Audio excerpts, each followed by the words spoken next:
नमस्कार दोस्तों, स्वामी विवेकानंद जी की कहानी भाग 5। नरेन जब श्री रामकृष्ण परमहंस से मिले।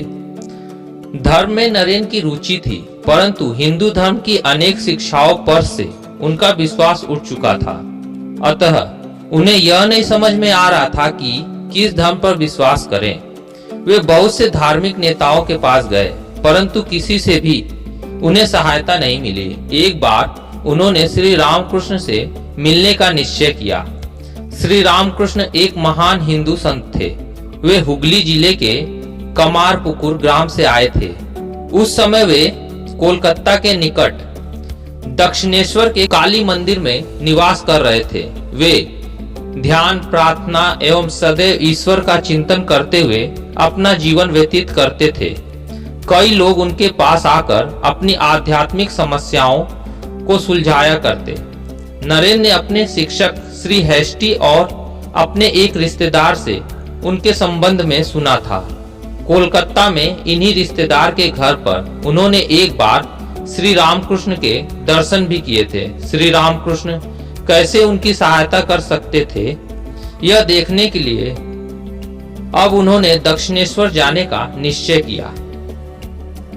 नरेन अपने कुछ मित्रों को अपने संग ले गए। श्री रामकृष्ण ने स्नेह पूर्वक उन लोगों का स्वागत किया। नरेन ने उनके आग्रह पर 2 गीत गाए। तब श्री रामकृष्ण उन्हें एक दूसरे कमरे में ले गए। उन्होंने नरेन के साथ ऐसी आत्मीयता भरा व्यवहार किया मानो उनका कोई खोया हुआ मित्र बहुत दिनों के बाद लौट आया हो। आनंद से वे रो भी पड़े और अपने हाथों से नरेन को मिठाई खिलाई। नरेन उनके इस व्यवहार को समझ न सके। उन्होंने सोचा कि श्री रामकृष्ण एक पागल व्यक्ति है, तथापि उन्होंने पुनः आने का वचन दिया। जब वे दोनों कमरे से लौटे तो श्री रामकृष्ण ईश्वर के संबंध में बातें करने लगे। उन्होंने कहा कि हम ईश्वर को देख सकते हैं और उन्हें उसी तरह से बात कर सकते हैं जैसे हम अपने मित्रों को देखते हैं एवं बातें करते हैं। नरेन को समझ ही नहीं आया कि उनके बारे में क्या सोचा जाए। श्री रामकृष्ण ने उनसे एक अद्भुत ढंग से बर्ताव किया था, परंतु वे एक महान संत भी थे, ऐसा प्रतीत हुआ था। 1 महीने के बाद नरेन पुनः उनके पास गए, पर इस बार अकेले ही गए। श्री रामकृष्ण ने स्नेह पूर्वक उनका स्वागत किया तथा अपने पास ही बैठने के लिए कहा। उसके पश्चात उन्होंने नरेन को स्पर्श किया। इस स्पर्श से के कारण नरेन को एक अद्भुत अनुभव हुआ। दीवारें और कमरा जोरों से घूमने लगे और कहीं शून्य में विलीन हो गए। नरेन को लगा कि उनकी मृत्यु हो जाएगी। वे डर गए और चिल्ला उठे, आप मुझे यह क्या कर रहे हैं? घर में मेरे माता पिता हैं। श्री रामकृष्ण जोरों से हंसने लगे और उनकी छाती को सहलाने लगे। उन्होंने कहा, ठीक है, अभी उसे यहीं रहने दो, उस समय आने पर सब कुछ होगा। इस स्पर्श से वह अद्भुत अनुभव खत्म हो गया और नरेन को सभी कुछ पूर्ववत ही लगने लगा। जब नरेन तीसरी बार श्री रामकृष्ण से मिलने गए, तब भी उन्हें ऐसा ही अनुभव हुआ। श्री रामकृष्ण के स्पर्श मात्र से नरेन पुनः बाहरी ज्ञान को खो बैठते। वे समझ ही नहीं पाए कि क्या हो गया। उनका शरीर और मस्तिष्क दोनों बलवान थे, किंतु फिर भी यह महापुरुष केवल स्पर्श मात्र से ही उन्हें न जाने क्या कर देते। वे इसका कुछ भी रहस्य समझ नहीं पाते थे। फिर भी वे यह समझ गए थे कि श्री रामकृष्ण कोई साधारण व्यक्ति नहीं है। वे अब उन पर श्रद्धा करने लगे थे। यद्यपि उनके मन में अब भी बहुत से प्रश्न अनुत्तरित रह गए थे। अवसर मिलने पर अब नरेन श्री रामकृष्ण के पास अक्सर जाने लगे। उन्होंने अनुभव किया कि श्री रामकृष्ण ही उन्हें सबसे अधिक स्नेह करते हैं। वे सदैव ही उनकी राह देखा करते हैं। श्री रामकृष्ण का पूरा विश्वास था कि एक दिन नरेन बहुत महान आदमी बनेगा।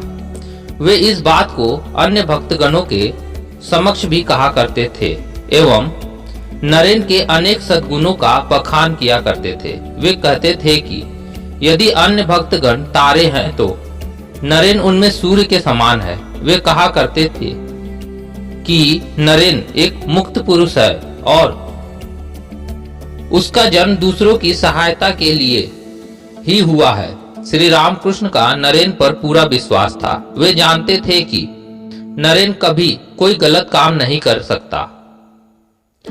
नरेन भी श्री रामकृष्ण से गहन प्रेम करते थे। यद्यपि वे पढ़ाई लिखाई में व्यस्त रहते थे तो भी श्री रामकृष्ण से मिलने दक्षिणेश्वर जाया करते थे। श्री रामकृष्ण नरेन के गीतों को सुनकर मुग्ध हो जाते और समाधि में चले जाते थे। नरेन एक स्वतंत्र विचारक थे। वे किसी भी चीज को पूरी तरह परखे बिना उस पर यूं ही विश्वास नहीं करते थे। यदि श्री रामकृष्ण की किसी बात को वे तर्क संगत नहीं पाते तो उनसे भी तर्क कर बैठते थे। एक बार श्री रामकृष्ण ने कहा, यदि तुम मेरी बातों पर विश्वास नहीं करते तो यहाँ क्यों आया करते हो? नरेन ने उत्तर दिया, मैं आपसे प्रेम करता हूँ इसलिए यहाँ आता हूँ, परंतु इसका मतलब यह नहीं कि मैं आपकी सभी बातों को बिना विचारे ही मान लूं। नाराज होने के बदले श्री रामकृष्ण इस उत्तर को सुनकर बहुत प्रसन्न हुए। उन्हें यह जानकर प्रसन्नता हुई कि नरेन इतना स्वतंत्र विचारक है। इस प्रकार समय बीतता गया। नरेन की भक्ति श्री रामकृष्ण के प्रति बढ़ती गई। जो विभिन्न शिक्षाएं श्री रामकृष्ण नरेन को देते वे भी उनको आचरण में लाने लगे। श्री रामकृष्ण ने उन्हें ध्यान करना सिखाया और नरेन भी ध्यान और विभिन्न आध्यात्मिक साधनाओं में मग्न होने लगे। परंतु नरेन को बुरे समय का सामना करना पड़ा। 1884 के प्रारंभ में उनके पिता की मृत्यु हो गई। नरेन ही सबसे बड़े पुत्र थे, अतः परिवार का दायित्व उनके ही कंधों पर आ पड़ा। उनके पिता ने कुछ भी पैसे नहीं बचाए थे। नरेन को परिवार हेतु भोजन जुटाना भी कठिन हो गया था। वे अक्सर बिना खाए ही रह जाते थे ताकि अन्य लोगों के लिए कुछ अधिक बच जाए। उन्होंने नौकरी की तलाश की परंतु सफलता हाथ न लगी। बाद में उन्होंने एक वकील के दफ्तर में काम किया, पाठशाला में पढ़ाया तथा इसी तरह के अन्य काम भी किए, परंतु ये सब स्थायी नौकरियां न थी। इसलिए नरेन को अपने परिवार के भरण पोषण करने में कठिनाई हो रही थी। इन सब कष्टों के बावजूद उनके पास रहने के लिए एक घर अवश्य था, परंतु उसके बारे में भी कलह शुरू हो गया था। उनके कुछ संबंधियों ने समय का लाभ उठाने की सोचकर घर के एक बड़े हिस्से पर अधिकार जमाने की चेष्टा की। अदालत में यह मामला कई दिनों तक चला। सौभाग्यवश नरेन के परिवार के पक्ष में अदालत का फैसला सुनाया गया। उम्मीद है वीडियो आपको पसंद आई हो तो लाइक और सब्सक्राइब जरूर करें। मिलते हैं अगली वीडियो में, तब तक के लिए धन्यवाद।